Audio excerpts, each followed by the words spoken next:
Students, welcome to the lecture number 2 of this course. So, in the last lecture, I introduced the subject of deep learning and told you how we will proceed in the following lectures. So, this is the title of the course. So, we will begin with foundations today, but before that let me just tell you some recap. So, the last lecture we learned that deep learning is different from machine learning. Although it is a subset of machine learning, it uses large number of data and is basically based on neural network architecture. So, therefore, it is pertinent to discuss the neural network or rather artificial neural network in this lecture. First of all, deep learning mimics the intricate neural networks of the human brain. So, we will first learn how the human brain actually function. It also enables computers to automatically discover patterns. It makes decisions for the vast amount of the unstructured data. Remember these keywords, vast amounts unstructured data, and it is used in various domains like computer vision, NLP, natural language processing, to healthcare diagnostics or even autonomous driving also. So, therefore, the key words here are neural network,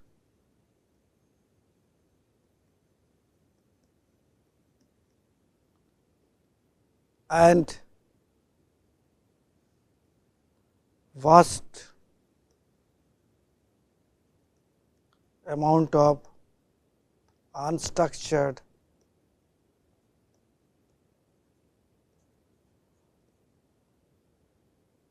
data. So, hence yesterday in the last lecture I have discussed about what is unstructured data vis-a-vis structured data. So, today we will focus on neural network.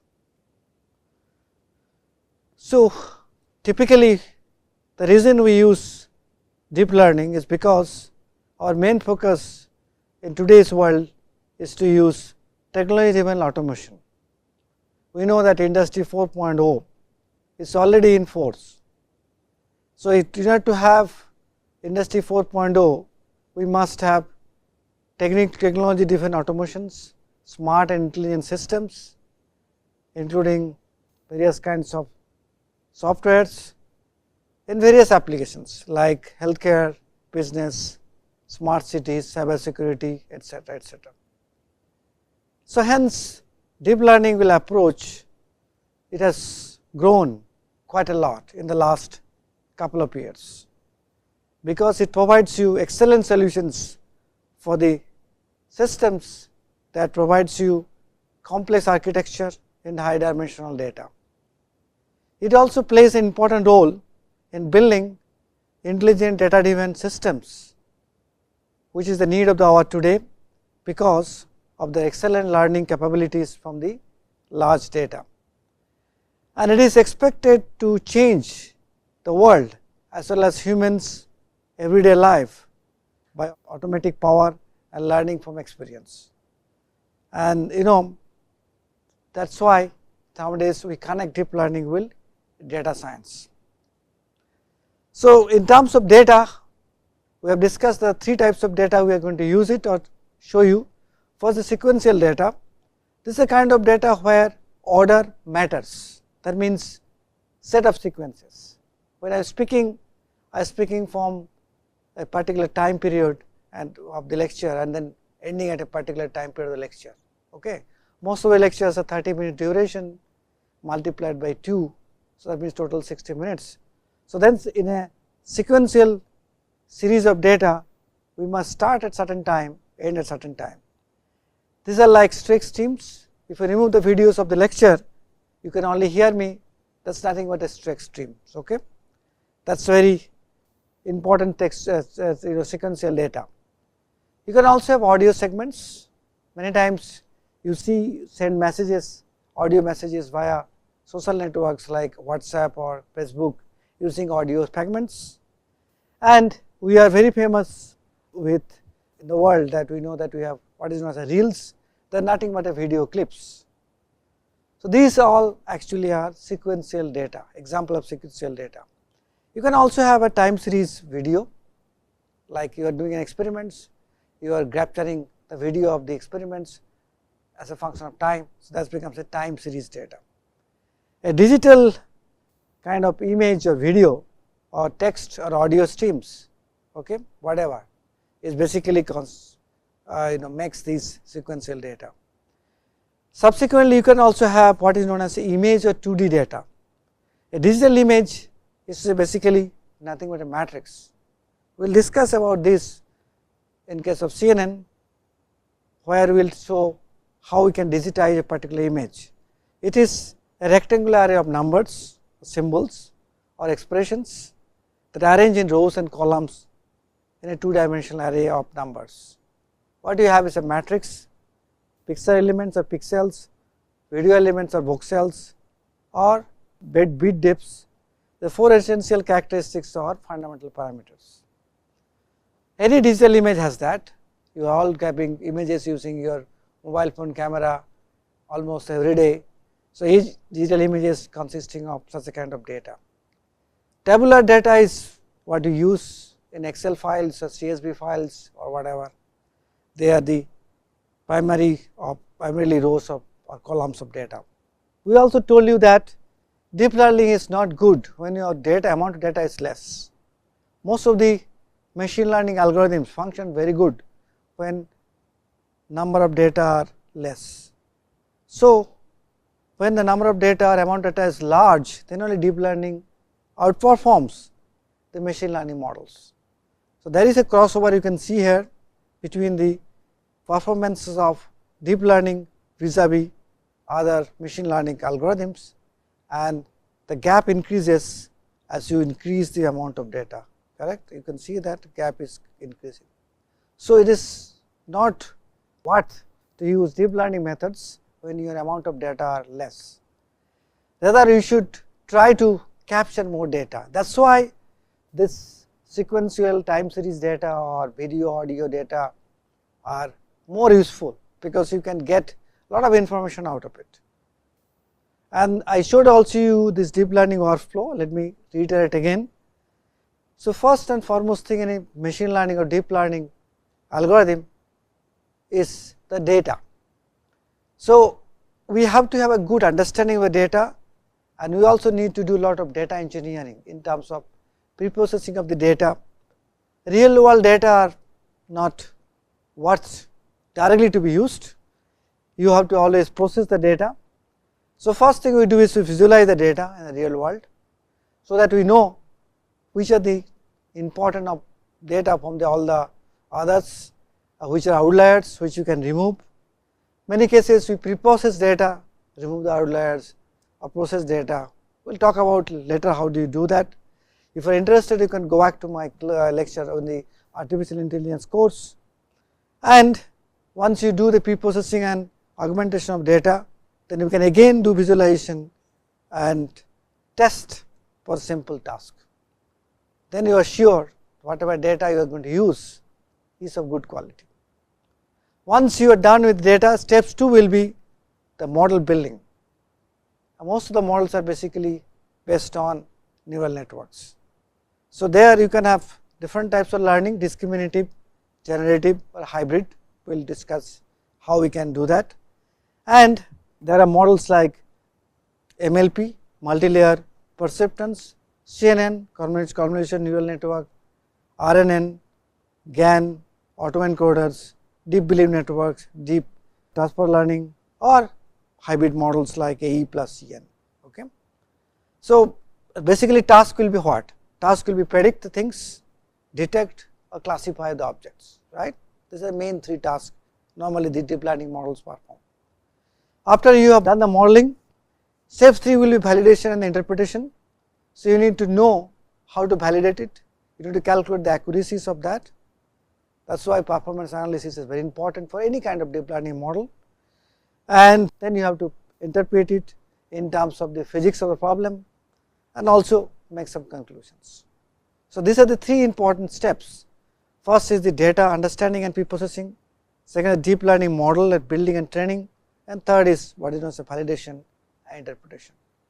So, that is basically key thing about any kind of deep learning model. We use deep learning in various kinds of things. Computer vision is one of the things, image classification, image segmentations, NLP, that is natural language processing, how we can translate, how we can actually. So, suppose you want to convert my speech into a text, that is also part of NLP, speech recognitions, sentiment analysis, whether what am I speaking, is it giving you good mood or bad mood, that also can be analyzed using this. Reinforcement learning, that is what is called part of the deep learning, can be used for game playing, robotics, or even control systems. There are many deep learning methods. We will not be able to discuss all of them. As I said you, all of them are based on neural network, but I am just showing you three different categories. Supervised, what is known as a discriminative, it has 3 different types of models: multi-layered perceptron, MLP, CNN, RNN. We will discuss each of them. RNN has 3 different types: LSTM, bi-LSTM, GRU. Then you have unsupervised learning or generative models. That is why most of the world actually going for, like you have GAN, okay, that is generative adversarial network, autoencoders, SOM, RBM or DBN. And you can also have different types of autoencoders, SAE, DAE, CAE, PAE, we will talk about some of them. And finally, you can also hybrid, you can make a hybrid learning methods, like you can combine 2, CNN plus LSTM, GAN plus CNN, autoencoders plus SVM, DTL, DRL kind of things. Okay. So, this is in a nutshell, which will tell you all the deep learning techniques which you are going to use in your life, or there may be many more which are there, but they are not significant. These are the significant ones. So, I just wrote down some of these things. SOM stands for self organized maps or colonial maps. So, let us first move into what is known as artificial neural network. As you know, we have brain, right? Human are characterized by huge intelligence compared to other animals. And what is a brain? Brain is a parallel information processing system. It has humongous number of processing units, typically containing almost 10 billion neurons. So, neurons are the processing units. This is a typical picture of the brain. It consisting of 10 billion neurons. How do they perform this job? That is what can be used. So, neural network is nothing but a network of neurons. So, what we found in the normal human brain. From that we can actually create artificial neurons. They are actually crude approximations of the neurons found in real brain. They may be physical devices or purely mathematical things. And from artificial neuron you can develop then artificial neural networks or ANN. They are the network of these artificial neurons. You can make different kinds of networks, and hence they can approximate crudely the part of the real brain. This is the crux of the problem. Can you approximate part of the real brain? So, there may be physical devices or simulations or anything else which can be done on the computers.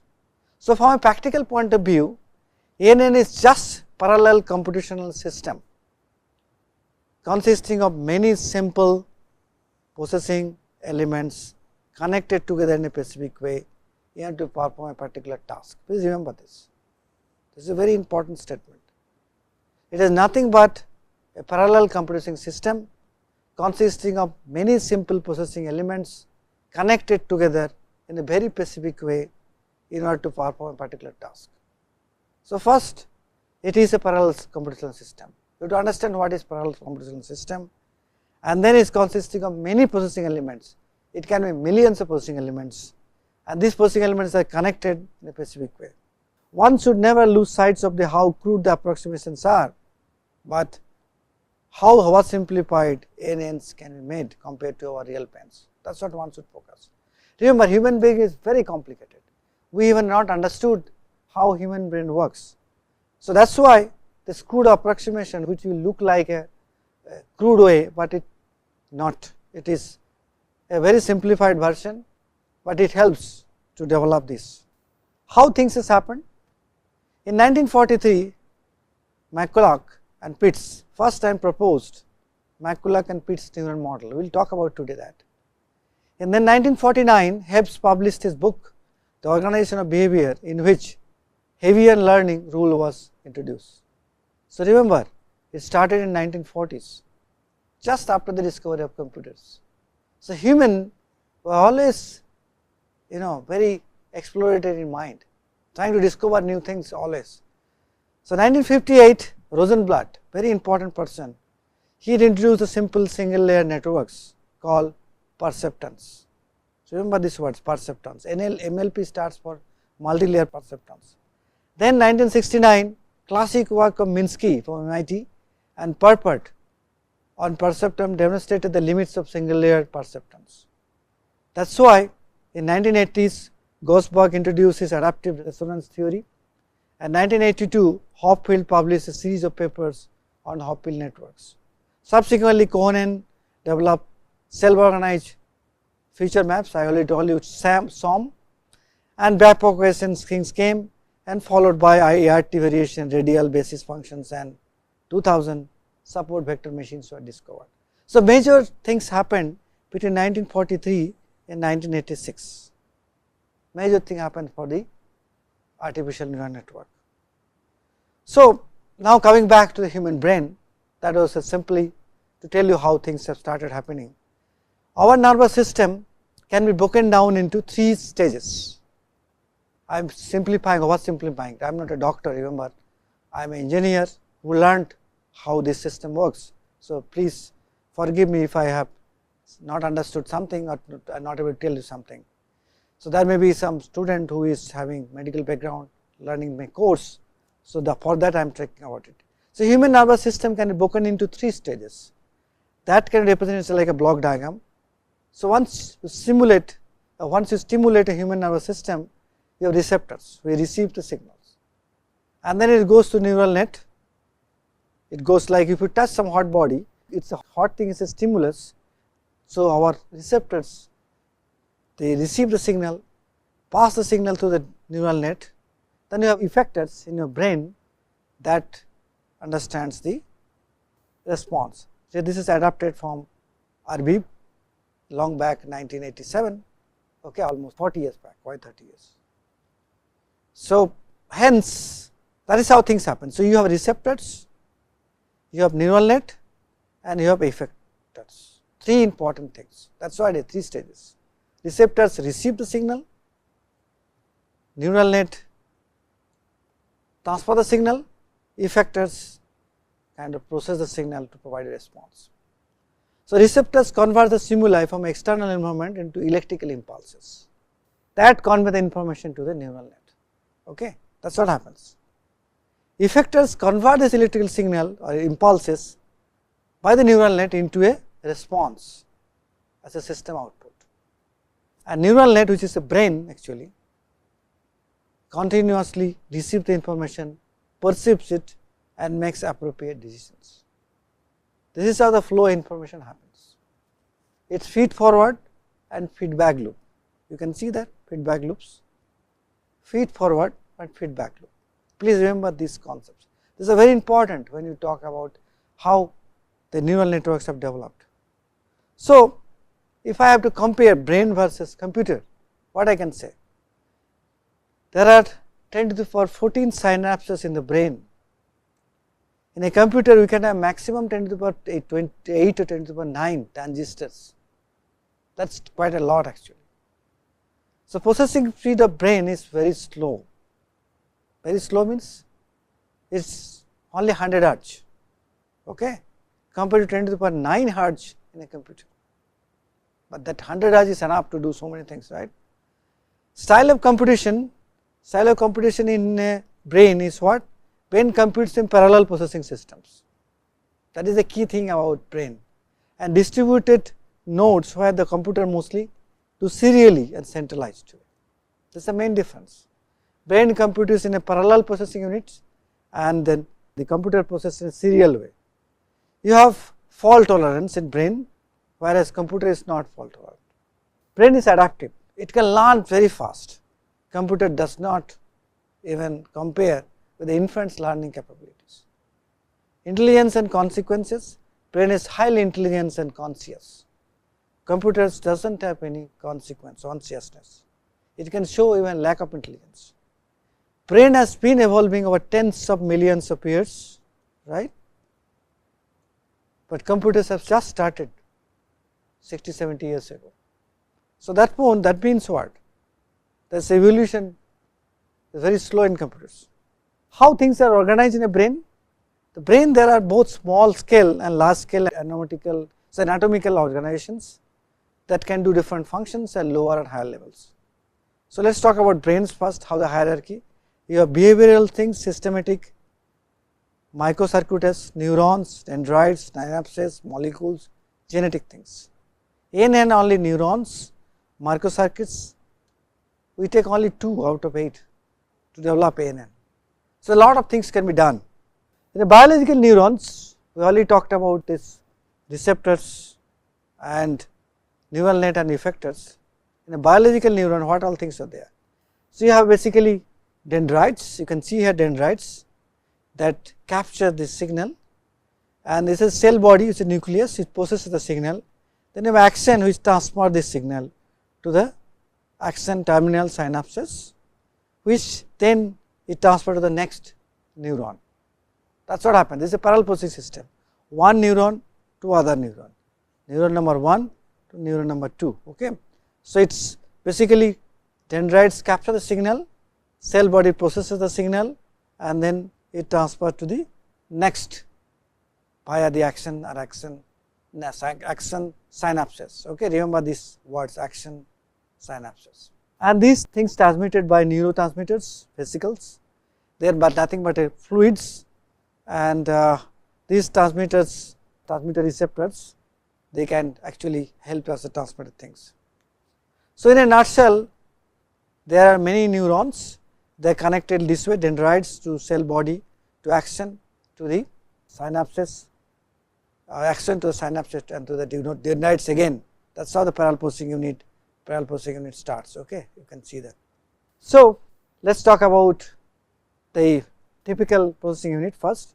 A neuron is connected to other neurons through this 10,000 synapses. Neuron receives inputs from other neurons, inputs are then combined. Okay.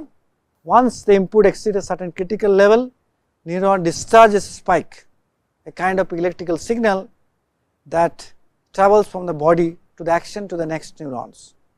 Axon endings are almost touch the dendrites of the other cell or other cell body or next neuron. Transmission of electrical signal from one neuron to other neuron is done by neurotransmitters. They are nothing but chemicals released from the first neuron which binds to the second neuron. So, now question is, you have got the idea, right, how it happens. Can we make as a threshold logic units? This vastly simplified model of real neuron is done by McCulloch and Pitts in 1943. This is the model. So, what you have? Basically, you have a set of synapses. Okay, you can see that I1, I2, I3, I4. They actually collect the signals. Then you have weights Wji to Wjn. Okay, sorry, this is I1, I2, I3 to In. So, you put some dots here. So, you multiply this. Why? Because you are receiving signals, all of these are fed to a system. Multiply this I1 with Wji, I2 with Wz2, I3 with Wz3 and In with Wzn, sum it over, apply activation functions, get output. That is what it is. Okay. So, this is the simplest possible threshold logic unit of neurons. So, how does this ANN work then? Let us talk a little bit about that. Now, let us have a look at the model of artificial neuron. A single neuron you can see is shown here. So, you have these are the inputs x1, x2, x3, x4 to x5, 5 inputs, and you have weights w1, w2, w3, w4, w5. So, you sum it over. What do you sum? You sum like this. x1 w1, x2 w2, x3 w3, x4 w4, x5 w5. This summation whatever you got, they are all coming from the inputs, and these weights actually tell you which input is more important than compared to others. That is why you are putting different weights. So, these weights are then, this whole thing is sum it over, and then this is basically going to a transfer function.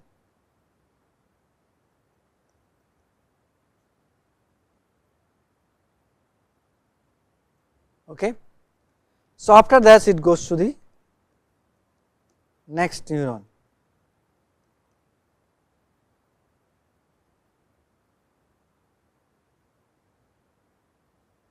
That is how things happen. This is a parallel processing system. We are showing you only a single neuron. So, I hope you understood, right. This is how things actually are done, very simplified version of the human brain. Again, for that, so that you understand, I am showing again. You can see here inputs are x0, x1, x3, x4, xn, okay.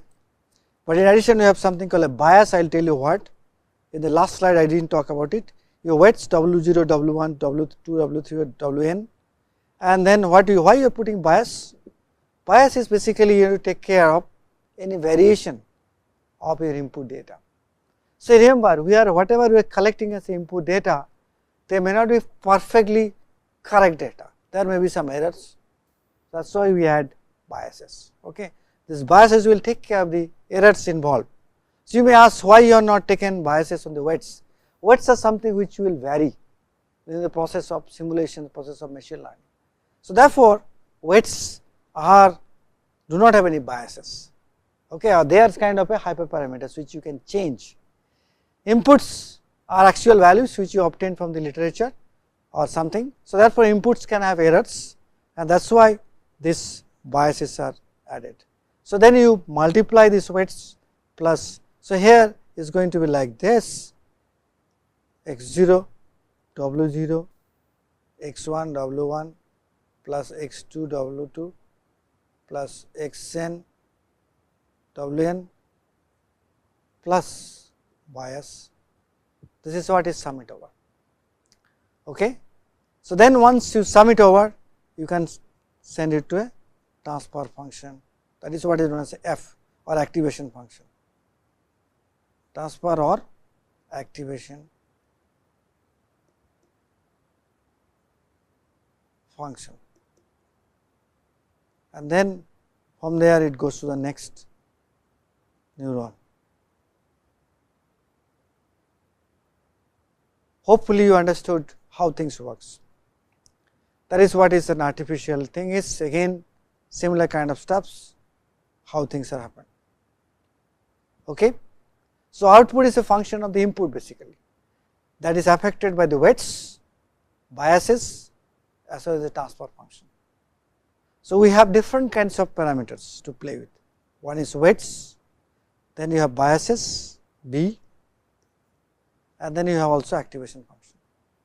All of these three can affect the output. So, you have lot of freedom to play with it. You can move from one to others, from one side to other sides, you can play with it, lot of these aspects. So, this is in a nutshell the basic unit of neural network or artificial neural network. So, we will build on this in the next part of the lecture. Let me stop here. We will come back to the next part of the lecture number 2, and then we will discuss more about it.